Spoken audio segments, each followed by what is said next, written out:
एक लाइन बहुत प्रचलित है, मेरी आवाज़ ही पहचान है। और कुछ इसी लाइन के तहत कुछ लोगों की पहचान वाकई हमेशा के लिए वैसे लोगों के दिलो दिमाग में बैठ जाती हैं उनकी आवाज़ की वजह से। और आज हम वैसे ही एक शख्सियत से बात करने जा रहे हैं। आवाज़ तो आप लोग बहुत अच्छी तरह जानते होंगे और नाम भी बहुत अच्छी तरह, श्री हरीश भीमानी जी। हरीश भीमानी जी, आपका बहुत बहुत स्वागत है हमारे स्टूडियो जेजेटी स्टूडियो के, विश्वविद्यालय का जो स्टूडियो है उसमें आपका बहुत बहुत स्वागत है। धन्यवाद आपका। और आज हम आपसे बहुत कुछ वैसे पहलुओं पर बात करेंगे जो आपके प्रोफेशनल लाइफ के बारे में तो सब लोग बहुत अच्छी तरह जानते हैं, आपकी आवाज़ की मार्फत आपको बहुत अच्छी तरह पहचानते हैं, लेकिन कुछ ऐसे पहलू जिसको आपने अपनी ज़िंदगी में, जीवन की यात्रा में बहुत संजीदगी से जिया है, वो अगर हम दर्शकों के बीच आता है ना तो उसके कुछ अलग मायने और मतलब और एहसास सब कुछ होते हैं।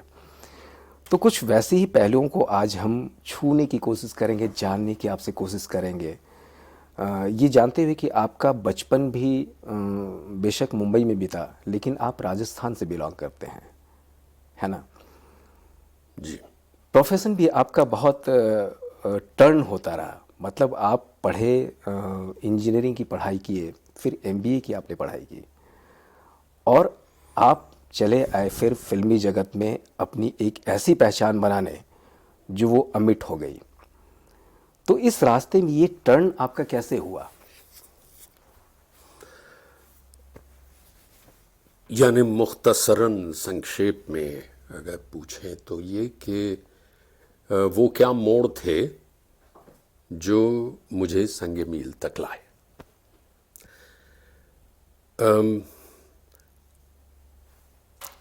आपने एक सवाल में बहुत कुछ समेट लिया। हाँ, राजस्थान हमारे पुरखों की धरती जी, मगर वो बहुत पीछे छूट गए। जी, हम जैसलमेर से हैं ऐसा हमें बताया गया। फिर वहाँ ये होगा शायद 150 साल पहले। अच्छा। वहाँ 3 साल अकाल पड़ा। 3 भाई थे, तो एक उत्तर की तरफ गया, 2 दक्षिण में गए, एक जो जाकर बसा कच्छ में। उस भाई को रेगिस्तान बहुत पसंद होगा। अच्छा जी। कि जैसलमेर का रेगिस्तान छोड़कर वो कच्छ के रेगिस्तान में गए जी। और पहले हम भाटी थे, भाटिया, फिर वहाँ जाके कच्छी भाटिया बन गए और कोई भीमसेन रहे होंगे जी, हमारी कुछ पीढ़ी पहले, तो नाम भीमाणी हो गया। जी, जी। इणी का मतलब आप तो जानते अच्छा, हैं, राजस्थान और कच्छ में इणी यानी इनके। अंबानी यानी कोई अंबादास होंगे। जी, जी, तो जी, ये जी। कौन है? ये अंबानी है। जी, जी। इस तरह से फिर वहाँ से कलकत्ते व्यापार के सिलसिले में मेरे दादाजी गए। वहाँ कुछ ठीक से हुआ नहीं तो बम्बई आए, जहाँ मेरा जन्म हुआ। तो ये तो हुआ पुरखों से लेकर मुझ तक की संक्षेप यात्रा। अब हाँ, आपने सही कहा, मेरी पढ़ाई इंजीनियरिंग की है, वो भी केमिकल इंजीनियरिंग। केमिकल इंजीनियरिंग जब मैंने शुरुआत की तब तो यूँ समझिए कि आज जिसे मेटावर्स कहेंगे कि सबसे नई पढ़ाई मानी जाती थी। कि आपने केमिकल इंजीनियरिंग, लड़का केमिकल इंजीनियरिंग में है यानी अन्य सब लड़कों से अलग है। तो शायद इसीलिए मन में था कि करूं तो केमिकल इंजीनियरिंग करूं। और उन दिनों का चलन ये था, मैं ये दोष मेरे घर वालों को नहीं दूंगा कि भाई मुझे साइंस में या इंजीनियरिंग में क्यों धकेला। तब ये रिवाज सा था छात्रों में भी, बिल्कुल छात्रों में, कि लड़का है, देखिए करियर किस तरह तय होता था। लड़का है, अगर पढ़ाई में अच्छा है तो साइंस पढ़ेगा, बिल्कुल बिल्कुल। अगर ठीक ठाक है तो वो कॉमर्स में जाएगा, भाई थोड़ा हिसाब सीख लेगा, कहीं नौकरी करेगा, हो सकता है कुछ बिजनेस करे। और अगर कुछ ठीक नहीं है तो जिसे कहते हैं मैरिज मार्केट के लिए बीए तो करे, बिल्कुल सही। चाहे वो सोशियोलॉजी हो, फिलॉसफी हो, चाहे उस विषय का वो उच्चारण ठीक से न कर पाए, जी। लेकिन बीए कर ले, एक ठप्पा लेके आ जाए तो अच्छे घर की लड़की से बात कर सकते हैं। तो मैं हमेशा से कुछ ठीक ठाक अच्छा विद्यार्थी रहा। बहुत तो अच्छा नहीं कहूँगा, लेकिन पहले 5 तो ये आपका टेस्ट था इंजीनियरिंग में जाने का, आपका अपना टेस्ट था? हाँ हाँ बिल्कुल। हुआ यूं के सारे भिमानी खानदान में हरीश भिमानी जितने नंबर किसी ने नहीं पाए। अच्छा। क्षितिज तक दिख नहीं रहे थे फर्स्ट क्लास, और यहाँ डिस्टिंक्शन उन दिनों में 70% यानी बहुत माना जाता है। बिल्कुल। मतलब इससे आगे सोचना तो ग्रीड लगती थी कि ये बहुत मिला है। तो सब कुछ मुझ पे छोड़ दिया गया था। जी।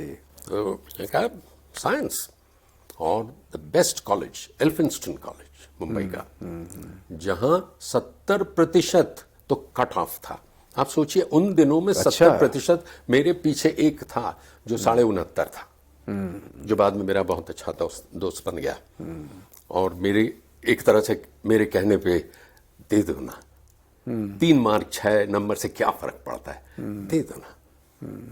तो उन्होंने, वो क्लार्क जैसा था, तब इतनी मुश्किल नहीं थी एडमिशन पाने की। अब पैसा लेकिन अभी देना मांगता है, तो कहा हाँ अभी अभी दे देंगे। हो गया। तो उसने कहा यार तेरे कहने पे तो हो गया, कमाल है, तू किसी को जानता है? मैंने कहा मैं किसी को नहीं जानता, जितना तू जानता मैं जानता हूँ। खैर कट ऑफ था 70%।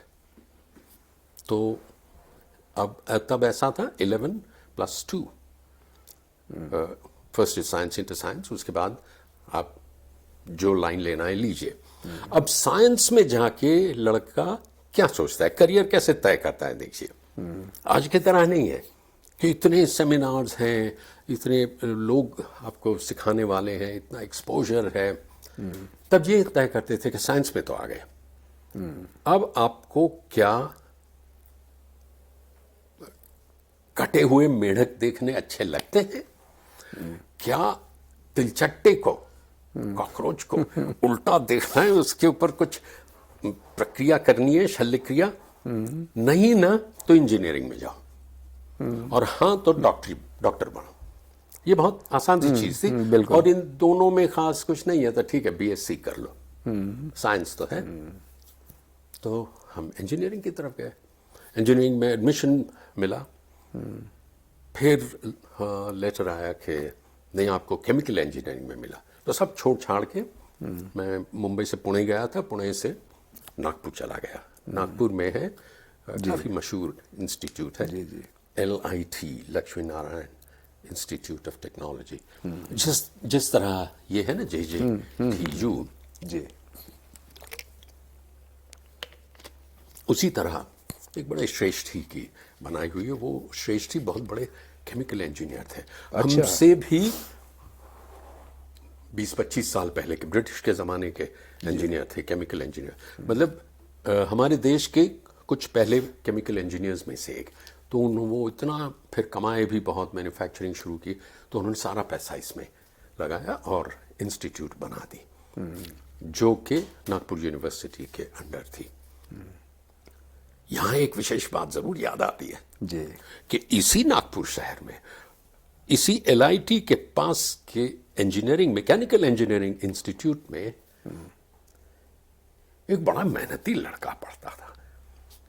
हम लोग मटर गश्ती करते थे तो पढ़ते भी थे। देखिए हम सब अच्छे लड़के थे, लेकिन इससे थोड़े डरते थे क्योंकि ये बहुत ज़्यादा डिसिप्लिन था।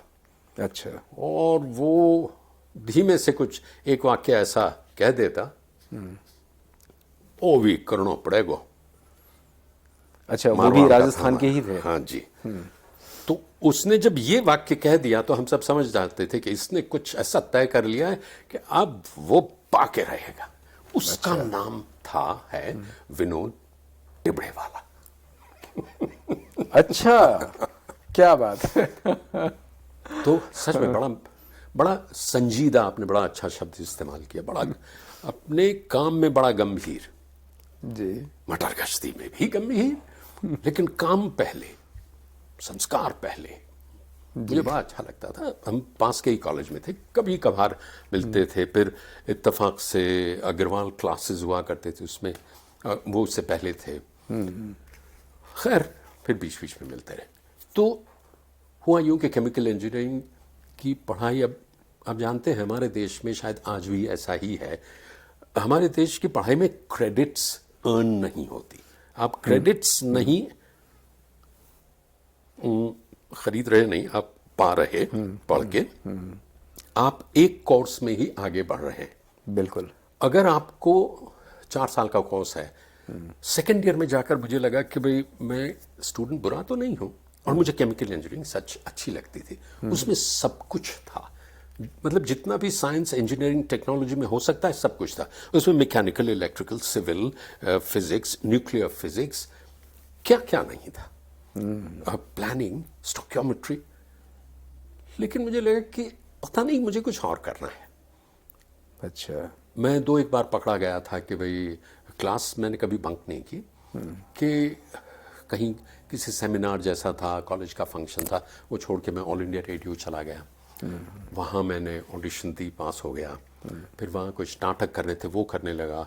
फिर अब टेक्नोलॉजी इंस्टीट्यूट का लड़का inter collegiate radio drama writing competition में क्यों भाग लेगा, लेकिन मैंने लिया।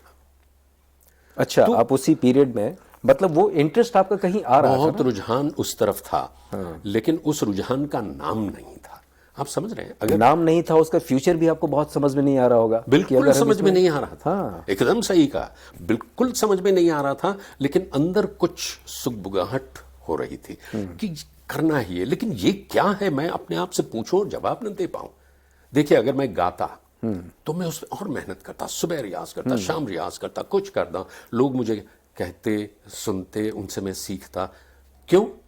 क्योंकि दिशा सही है, मैं गायक हूं या गायक अच्छा गायक बनना चाहता हूं, या कंपोज करता, या कुछ भी करता, या क्रिकेट खेलता। वो दिशा तय नहीं हो पा रही थी। और दूसरा एक पागलपन जो सवार था मुझ पे, वो था रेडियो। अच्छा। देखिए, टीवी का तो स्पेलिंग नहीं जानते थे तब। कब हाँ, की उस बात पीरियड है? में टीवी कहाँ था? रेडियो कितना महंगा था। मैंने पिताजी से छुप के 413 रुपए का रेडियो खरीदा था 1965 में। तो उस समय बहुत कॉस्टली ये था, बहुत कॉस्टली कॉस्टली अफेयर था ये। अच्छा, उतना ही नहीं, वो मेरे नाम पर भी नहीं था। क्यों? क्योंकि लाइसेंस लेना पड़ता था। बगैर लाइसेंस के आप रेडियो ना खरीद सकते थे, ना सुन सकते थे, और आपको लाइसेंस रिन्यू करना पड़ता था हर साल। ये तो लोगों को शायद पता भी नहीं है। टीवी की भी शुरुआत ऐसे हुई थी, you have to have a licence. तो किसी के नाम में रेडियो लिया वगैरह, और सारे हॉस्टल में अकेले मेरे पास। अच्छा। हाँ, अकेले मेरे पास था, किसी और के पास फिर नया दूसरे हॉस्टल में आया था। खैर, तो उसमें गाने सुनना, voice of America, BBC, radio Tokyo, radio Kuwait शुरू हुआ था तब। अच्छा। क्या क्या नहीं मैं सुनता था। समाचार सुन डालते थे, उनका बोलने का तरीका क्या है, वो नकलें उतार लेते थे। और कभी कभार साल में 2-1 बार अगर कोई कॉलेज का फंक्शन हो, तो मैं सोचता कि कोई मुझे कहे तो अच्छा है, मैं एंकर करूं। मगर जैसा कहे तो मैं कहूँ, बाप रे, बहुत मुश्किल है ये तो। और मेरा ऐसा विचार है कि अच्छी एंकरिंग बहुत मुश्किल काम है। बिल्कुल। तो फिर भी मैं करता, मतलब ले कुल्हाड़ी दे के पैर पे मारता। मगर जब वो हो जाता, पहले तो प्रोग्राम होने से पहले, इवेंट होने से पहले लगता है ये कैंसिल किस तरह हो, या होगी तो नहीं, कैंसिल हो जाए तो अच्छा किसी तरह। अरे बड़े बड़े गायक ऐसा सोचते, मगर किसी तरह पार पड़ता। मुझे लगता कि ये तो अच्छा नहीं हुआ, लेकिन अगली बार देखूंगा, अगली बार कुछ अच्छा करूंगा। करते करते, यानी मुख्तसरन संक्षेप में ये कि रुझान बहुत था, लेकिन रुझान की न दिशा पता थी, न उसका नाम पता था, न दशा पता थी।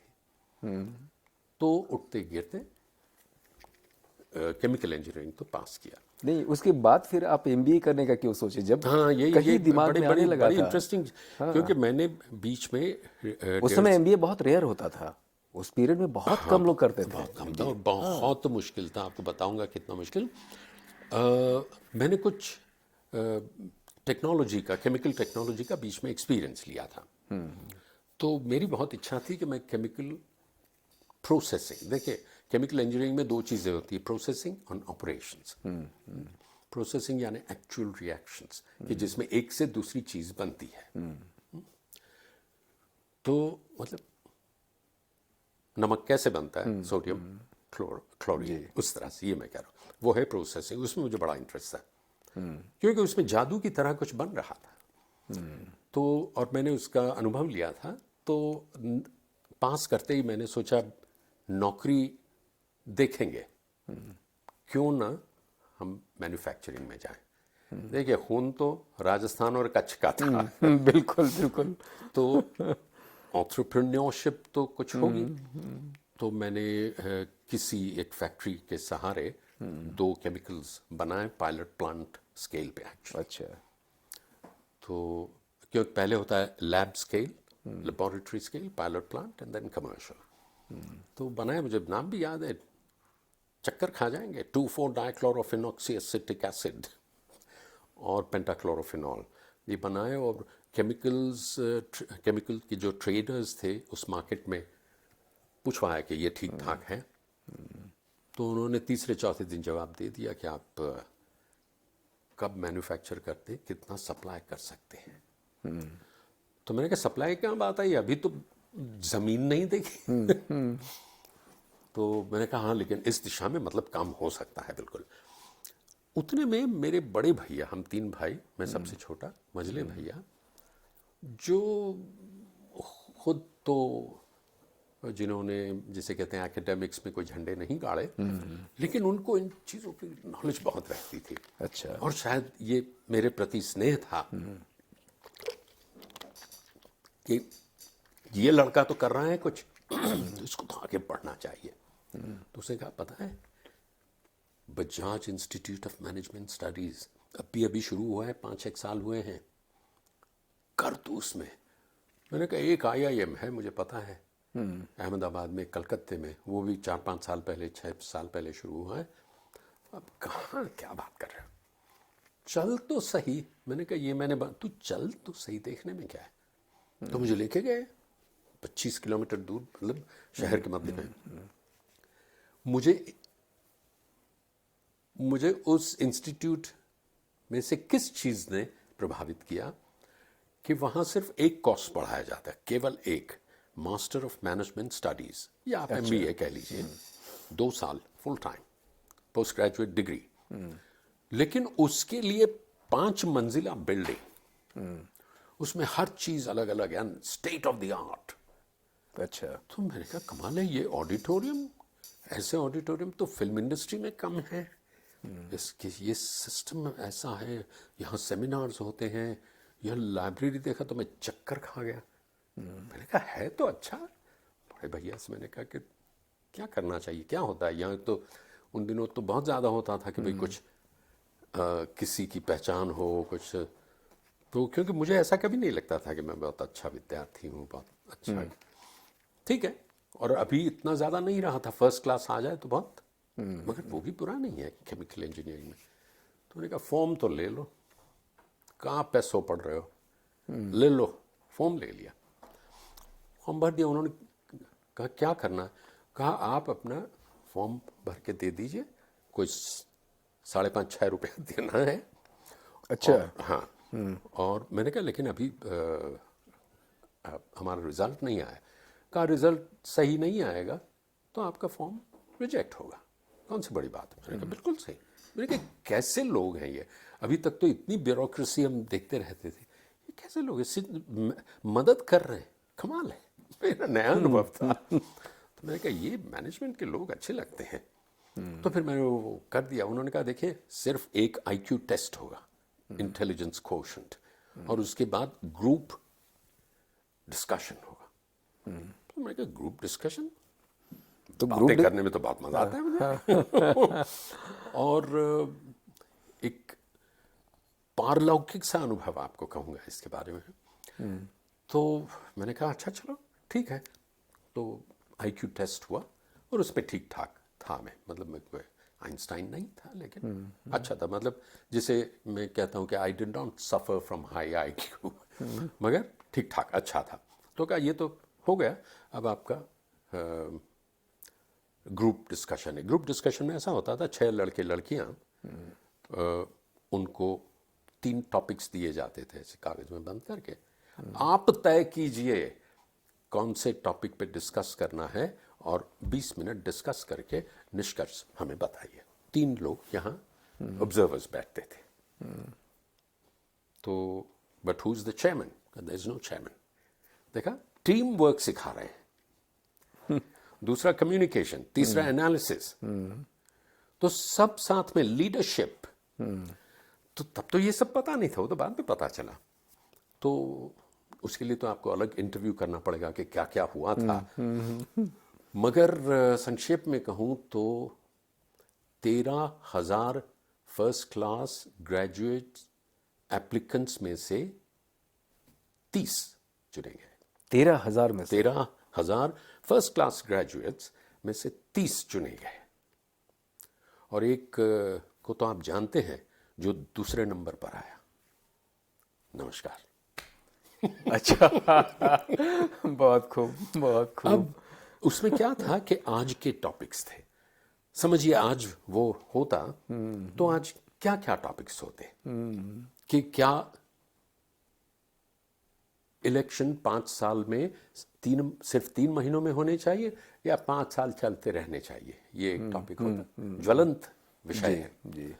दूसरा जरूर होता रशिया यूक्रेन, बाइपोलर वर्ल्ड का, उस तरह के। तीसरा कोई सुप्रीम कोर्ट डिसीजन का होता। उन दिनों जाहिर है तब के टॉपिक से। अब मैं जो पारलौकिक अनुभव कहता हूँ, जिसे मैं कहता हूँ कि जिससे मुझे कुछ ऐसा लगने लगा कि डेस्टिनी, नियति जैसा कुछ है, जो दशा तो नहीं आपकी तय करेगी लेकिन दिशा तय करेगी।